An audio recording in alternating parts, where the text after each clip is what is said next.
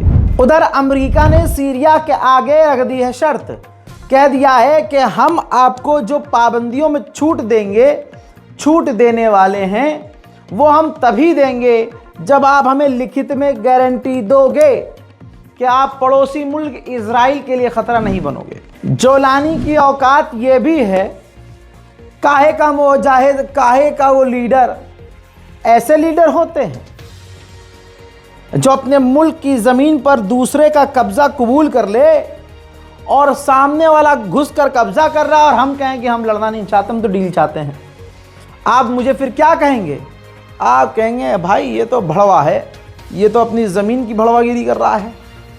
आप देखिए, सोचिए, समझिए, नेतन्याहू ने ऐलान कर दिया है कि सीरिया के जिन जिन इलाकों में हम तैनात हैं, हमने कब्जा किया है, हम वहां से नहीं निकलेंगे। सवाल आज भी वही है कि क्या सीरिया में सुकून आया है? नहीं आया है। खुद देखिए, तुर्की अपने आर्म व्हीकल्स, अपने हथियारों से लैस गाड़ियां, अपने फौज सीरिया के अंदर अपने बेस पर भेज रहा है, जिससे इजराइल को बहुत प्रॉब्लम है।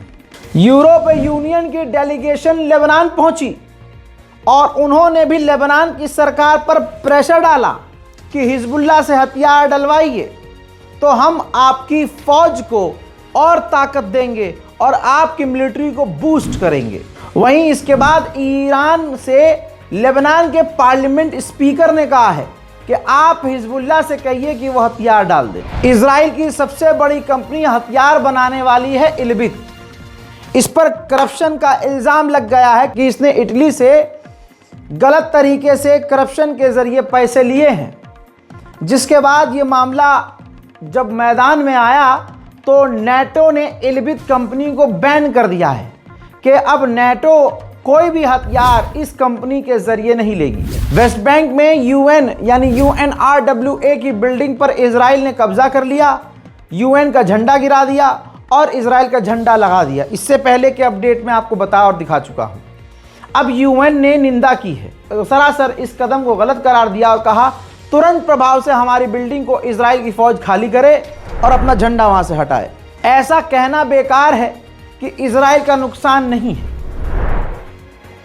22,000 से ज़्यादा इजराइल के सैनिक बुरी तरह से घायल हैं, जिनमें ज़्यादातर जो इजराइल के फौजी हैं वो दिमागी तौर से परेशान हैं, डिप्रेशन में हैं, मेंटली डिस्टर्ब हैं। उधर हमास और रेड क्रॉस ऑर्गेनाइजेशन अभी भी, तस्वीर आपके सामने है, गज्जा के अंदर अभी भी यहूदियों की लाशें मलबों में ढूंढने का ऑपरेशन कर रही है। लीजिए, गज्जा के टुकड़े हो गए हैं, आधे से ज़्यादा गज्जा पर कंफर्म कब्जा बता दिया गया है। IDF के फौज ने कहा है, फौजी ने, कमांडर ने कहा है, जो येलो लाइन हमने खींची है, हमने बनाई है, अब वही गाजा का बॉर्डर है, बाकी के इलाके अब हमारे हैं। उधर इटली भी अब सोच रहा है कि गाजा के अंदर फौज तैनात की जाए।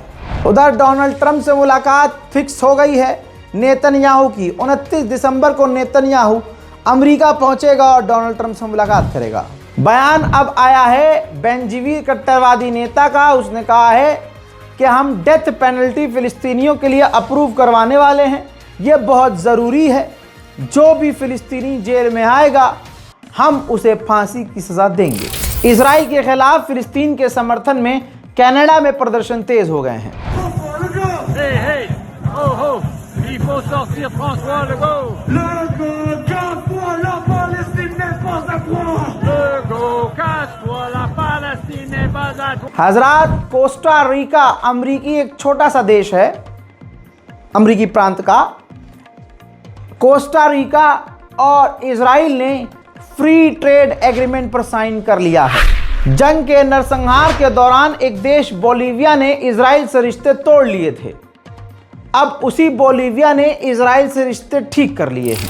मोहतरम हजरात, इजराइल ने दूसरी बार भारत से कहा है कि हम हमास को टेररिस्ट में भारत डाल दे, और कहानी यहाँ जोड़ दी है इजराइल ने कि ये जो हमास है इसका तहरीक तालिबान पाकिस्तान और ऐसे पाकिस्तानी आतंकवादियों से, इन संगठनों से लिंक है।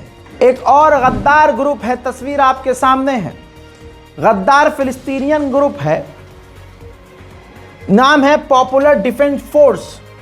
भाई ये इजरायली हथियार इनके पास हैं, ये तमाम मुसलमान हैं, इजरायली समर्थक वाले हैं, गद्दार हो गए हैं, ये हमास को धमकी दे रहे हैं। हजरात, गाज़ा में ये तमाम चीज़ें एक तरफ और इंसानी मदद जाना ज़रूरी है ये एक तरफ। वादा आपसे किया था, तस्वीर देख लीजिए, दिखा चुका हूँ, फिर दिखा रहा हूँ कि हमने जो वादा किया निभाया है। कुछ चीज़ें अभी वहाँ और बहुत प्रॉब्लम तो बड़ी है, ये तो वही वाला हाल है कि समंदर में हम बूंद डाल रहे हैं। लेकिन दोस्तों, बात यही तो है कि हिम्मत के साथ हमें लगे रहना है। अगर हमारी वजह से 5 बच्चे पेट भर के खाना खा लेते हैं तो कम से कम हमारे फालतू के कामों से ये कुछ तो काम बेहतर है। ये मेरी एक छोटी सी सोच है, और हमारी टीम और आप लोग मिलकर जो हमारा साथ दे रहे हैं, इससे हमने बहुत चीज़ें गाज़ा में पहुंचाई हैं। लिहाजा अगर आप चाहते हैं कि आगे भी गाज़ा के साथ और वहाँ के लोगों के लिए ह्यूमैनिटेरियन एड हम पहुँचाते रहें, जैसे भी तैसे भी कैसे भी करके, तो आप इस बारकोड का इस्तेमाल कीजिए। अकाउंट डिटेल नीचे मौजूद है। मदद के लिए आगे आइए। और कुछ नहीं कर सकते, ये सब नहीं कर सकते, तो सबसे ज़्यादा ज़रूरी, सबसे ज़्यादा ताकत आपके पास है ईमान की, दुआ की। दुआ कीजिए पूरी दुनिया के मुसलमानों के लिए, फ़िलिस्तीन गाज़ा के लिए, भारत के मुसलमानों के लिए, पूरी दुनिया में शांति और अमन आए और मुसलमानों के बीच एकता पैदा हो। फ़िलहाल के इस रिपोर्ट में इतना ही। जय हिंद।